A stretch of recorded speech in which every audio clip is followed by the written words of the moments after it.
Peoples party से फिर पूछेंगे कि उनके पास क्या ऐसा फॉर्मूला है अगर उनका इस बात पर, इस बयानिए पर नून लीग के साथ इत्तेफाक है। हमारे साथ कमरुज़्ज़मा खैरा साहब मौजूद हैं। खैरा साहब बहुत शुक्रिया। खैरा साहब, इस वक्त हुकूमत और ज़्यादा पुरएतमाद हो गई है। आपका जो पहला फेज़ था, क्योंकि 31 दिसंबर तक की डेडलाइन दी, फिर 31 जनवरी की दी, अब हुकूमत कह रही है आप इस्लामाबाद भी आ जाएं, इलेक्शन कमीशन के बाहर भी एहतजाज करें, आपको नहीं रोका जाएगा, इस्तीफे देने वो भी दे दें, फौरी तौर पर कबूल कर लिए जाएंगे। पहला फेज़ आपका हुकूमत के एतमाद का बाइस नहीं बन गया उल्टा? शाहजेब, कभी भी हुकूमतें बदहवासी का शिकार नहीं होती। हम 2008 में जब हमारी हुकूमत थी तो एक वक्त आया कि जब इत्तेहादी हमसे अलग हो गए और हम 126 मेंबर्स के साथ बैठे हुए थे और 172 मेंबर चाहिए होते हैं आपको हुकूमत के लिए, तो हमें एतमाद की कमी नहीं थी। मैं उस वक्त इंफॉर्मेशन मिनिस्टर था और ये सवाल आप लोग करते थे और हम बड़े आराम से जवाब देते थे कि नहीं, हम हुकूमत कर रहे हैं। अंदर से परेशानियां अपनी जगह मौजूद होती हैं और हमारा मकसद सिर्फ ये है कि पाकिस्तान के निज़ाम को दुरुस्त किया जाए। सिर्फ इस हुकूमत को उखाड़ फेंकना मकसद नहीं है। वाह, ये उस निज़ाम को दुरुस्त करने, इस मुल्क की सियासत के अंदर इदारा जाती मदाखलत के बंद करने, पाकिस्तान के अंदर आइन के तहत इदारों को चलाने और सियासत के और जो वोट है उसके तकद्दुस को बहाल करने का जो हमारा ऑब्जेक्टिव है, ये उसके रास्ते में हुकूमत एक पड़ाव हो सकता है कि इस हुकूमत को गिराया जाए।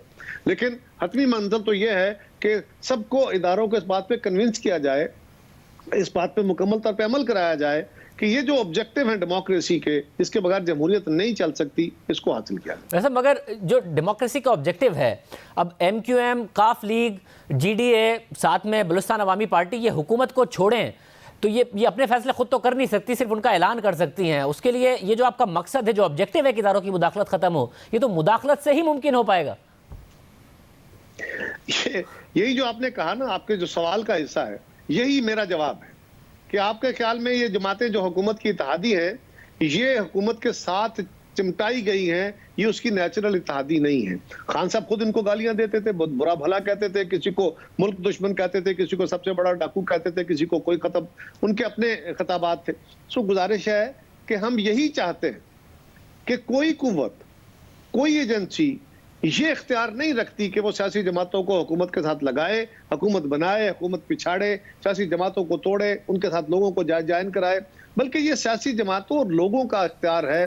और जब ये अमल आज़ादी से शाहजेब साहब होने लगेगा, लोगों को अपने वोट के ऊपर यकीन होगा, वोट लेने वाले को भी पता हो कि मैं वोटों से आया हूं और वोट देने वाले को भी पता हो कि मेरा वोट हतमी मंजिल पे पहुंचा है और उसके मुल्क के जो इलेक्टोरेट है, अपना रोल अदा किया है, तभी जाके वो प्रेशर बनेगा कि एक नहीं, दूसरा नहीं, तीसरे इलेक्शन में कम से कम लोग खड़े होके असूल की बुनियाद पे, किसी नजरिए की बुनियाद पे बंदे को देख के एवेल्युएट करके उसको वोट देंगे। फिर ये एक्सप्लॉयटेशन का अमल इतना आसान नहीं हो सकेगा जितना आज मुमकिन है। और खैरा साहब, ज़ाहिर है इस वक्त तक बाकी ओपोजिशन ने आपकी बात मानी है, सेनेट के इलेक्शन में भी जा रहे हैं, बाई इलेक्शन में भी जा रहे हैं, जब आपने कहा कि जी इस तरीके से मैदान नहीं खुला छोड़ना चाहिए। आगे जाके भी जो इस्तीफों का मामला है, पीपल्स पार्टी उसी वक्त देगी जब उसे नजर आएगा कि उस इस्तीफों के नतीजे में आइंदा जनरल इलेक्शन हो जाएंगे, तभी देगी। शाहजेब साहब, आप देखें ना, मैं ये बात अभी बताने की पोजीशन में तो हूँ, इतना ही बता सकता हूँ कि पीपल्स पार्टी अपने उस असूल पे कायम है। ये यकीनन जब वो वक्त आएगा, क़यादत बैठ के फैसले करेगी। PDM की क़यादत के फैसले के हम पाबंद हैं और हमने ये तहरीर किया हुआ है।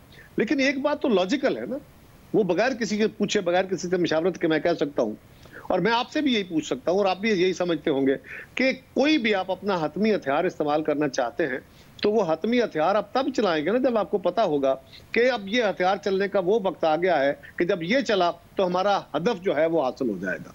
अगर आप अपना फाइनल फायर भी कर देते हैं और हदफ हासिल नहीं करते तो बैक फायर होता है ना।